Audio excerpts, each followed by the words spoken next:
नमस्कार विद्यार्थियों। आज हम मानव भूगोल में जीन ब्रूंस का जो योगदान है उसके बारे में विस्तार से परिचर्चा करेंगे। यह lecture BA part second year के paper first human and economic geography के अंतर्गत है, जिसमें जो मानव भूगोलवेत्ता हैं उनका मानव भूगोल के विकास में क्या योगदान है, उन्हीं में से एक जीन ब्रूंस का महत्वपूर्ण योगदान रहा है। और इस योगदान को जानने के लिए आज हम इसे विस्तार से अध्ययन करके परिचर्चा करेंगे।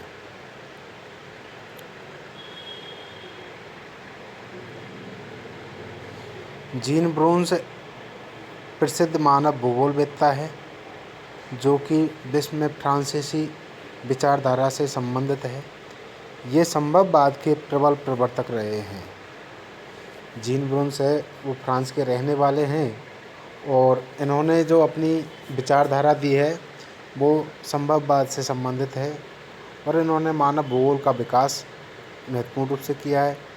और मानव भूगोल का जो अधिकतर विकास है वो फ्रांसीसी विचारधारा से संबंधित है, इसीलिए ये फ्रांसीसी विचारधारा के प्रबल समर्थक या संभववाद के प्रबल समर्थक माने जाते हैं। अब आपको थोड़ा सा ये बता देता हूँ संभववाद क्या है। हमारे भूगोल के अंतर्गत दो तथ्य चलते हैं, एक तो संभववाद और एक निश्चयवाद। निश्चयवाद के अंतर्गत तो बिल्कुल स्पष्ट आपको समझने के लिए बता देता हूँ कि निश्चयवाद के अंतर्गत ये माना जाता है कि प्रकृति है वही सब कुछ है और मानव प्रकृति के द्वारा नियंत्रित है। जबकि दूसरे शब्द जो संभववाद है उसके अंतर्गत ये माना जाता है कि प्रकृति सब कुछ नहीं है, बल्कि मानव है वो अपने क्रियाकलापों से प्रकृति को अपने अनुरूप ढाल लेता है। और उस संभववाद के ही ये समर्थक रहे हैं। संभववाद का जो विकास है वो मुख्य रूप से विडाल डिला ब्लास ने किया था और ये विडाल डिला ब्लास के ही शिष्य रहे हैं जीन ब्रूंस। तो ये संभववाद के प्रबल प्रवर्तक रहे हैं, लेकिन बाद में इनकी जो विचारधारा है संभववाद से संबंधित है वो थोड़ी नॉर्मल हो गई, अर्थात जो प्रकृति और मानव उनके बीच समायोजन के लिए इन्होंने अपने कुछ विचार है वो व्यक्त किए थे। लेकिन प्रारंभ में ये प्रबल समर्थक रहे हैं संभववाद के। और इन्होंने मानव भूगोल में जो योगदान दिया है उसे हम मुख्य रूप से निम्न तथ्यों के आधार पर विभाजित करते हैं। तो जीन ब्रूंस ने मानव भूगोल के तथ्यों का विभाजन करने के लिए सर्वप्रथम निम्नलिखित दो आधारों पर बल दिया है।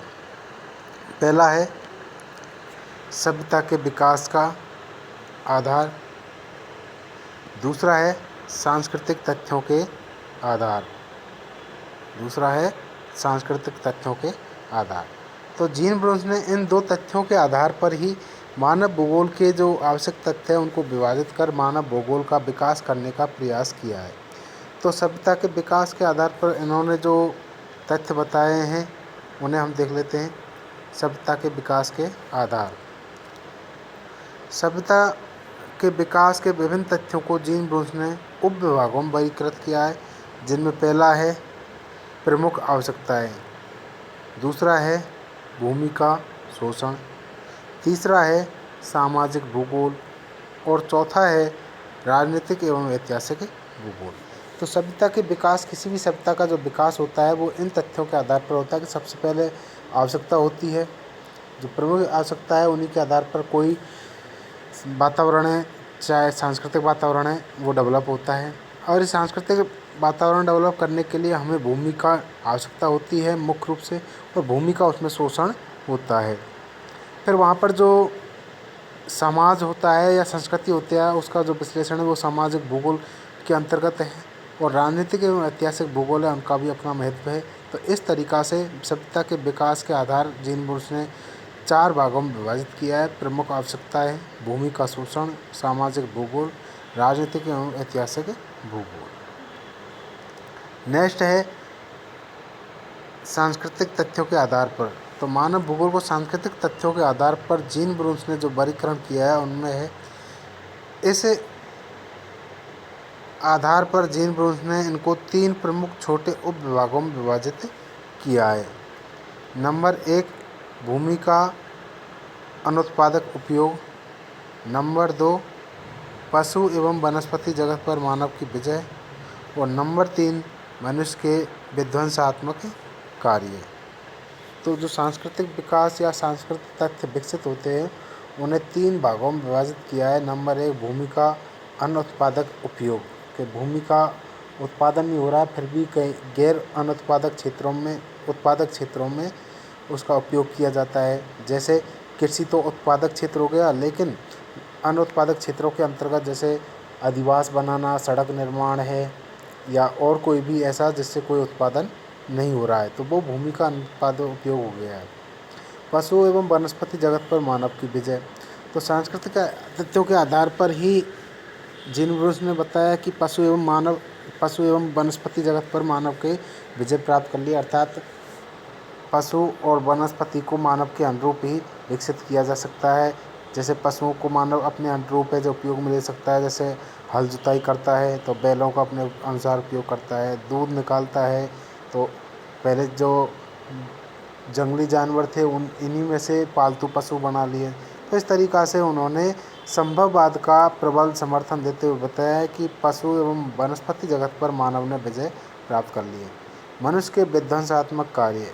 तो मनुष्य के विध्वंसात्मक कार्यों के अंतर्गत कुछ मानव निर्माण करता है, यही कुछ प्रकृति में जो प्राकृतिक तथ्य हैं उनका विध्वंस भी करता है। इस तरीक़ा से मानव के जो क्रियाकलाप है वो रचनात्मक कम और विध्वंसात्मक अधिक माने गए। इन 2 तथ्यों के आधार पर ही जीन ब्रूस ने आगे इसको 3 मानव भूगोल को जो तथ्य हैं उनको 3 प्रमुख तथा 6 उप विभागों में विभाजित किया है, जिन्हें हम देख लेते हैं।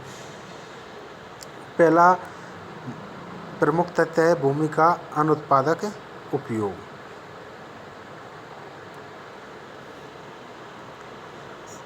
इसके अंतर्गत धरातल पर मानव द्वारा निर्मित आधारभूत संरचना व अधिवासों को सम्मिलित किया जाता है।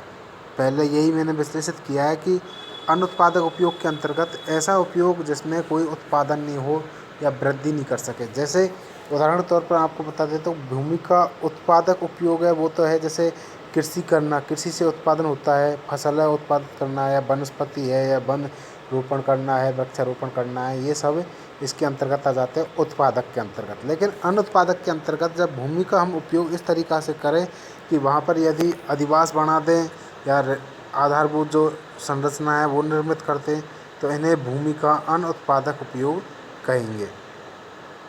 नेक्स्ट है वनस्पति जगत व जंतु जगत पर मानव की विजय। ये संभववाद से संबंधित इनका तथ्य है। इस तथ्य के अंतर्गत कृषि व पशुपालन का समावेश किया है। कृषि के अंतर्गत प्राचीन झूमी कृषि से लेकर आधुनिक मशीनीकृत कृषि तक को समावेशित किया है। तो उदाहरण के तौर पर मैंने पहले भी अभी जस्ट बताया है कि जैसे मानव ने पशुओं को अपने अनुकूल उपयोग लेना सीखा है तो ये मानव की विजय मानी है। इसी तरीक़ा से जैसे जो ऐसे क्षेत्र है जहाँ जंगल है वहाँ पर फसल उत्पादित कर देना, तो ये मानव अपने आप में इसको प्रकृति पर विजय साबित करके देखता है। अंतिम है भूमि का विनाशकारी उपयोग जो विध्वंसात्मक उपयोग था। मनुष्य ने अपनी आर्थिक क्रियाओं के संचालन के लिए भूमि का अंधाधुंध तरीके से उपयोग किया है, जिसके कारण जीन ब्रूस ने इसे लुटेरी अर्थव्यवस्था कहा है। क्यों कहा है? जैसे हम भूमि के अंतर्गत खनन करते हैं तो भूमि के अंतर्गत जितने भी खनिज पदार्थ हैं उनको मानव अपने आवश्यकता के अनुसार अपने स्वार्थ पूर्ति के लिए उनका खनन करता है, और प्रकृति है उसमें अपनी अर्थव्यवस्था है उसको विकसित करता है। तो प्रकृति को लूटता है एक तरीक़ा से, या धरातलीय जो क्षेत्र है उनमें जो खनन है उनको लूटता है। इसलिए मानव की जो अर्थव्यवस्था है उसे जीन ब्रूस ने लुटेरी अर्थव्यवस्था कहा है। चूँकि इसके अंतर्गत जीन ब्रूस ने खनन कार्य को प्रमुखता के साथ सम्मिलित किया है, अतः जीन ब्रूस ने मानव भूगोल के तथ्यों में मानव सांस्कृतिक तथ्यों को सम्मिलित किया है तथा इन्हीं को प्रमुखता दी है। तो इस तरीक़ा से हम कह सकते हैं कि मानव भूगोल के विकास में जीन ब्रूस का अमूल्य योगदान रहा है, जिसे इन्होंने अपने विभिन्न तथ्यों के माध्यम से विश्लेषित करने का प्रयास किया है। धन्यवाद।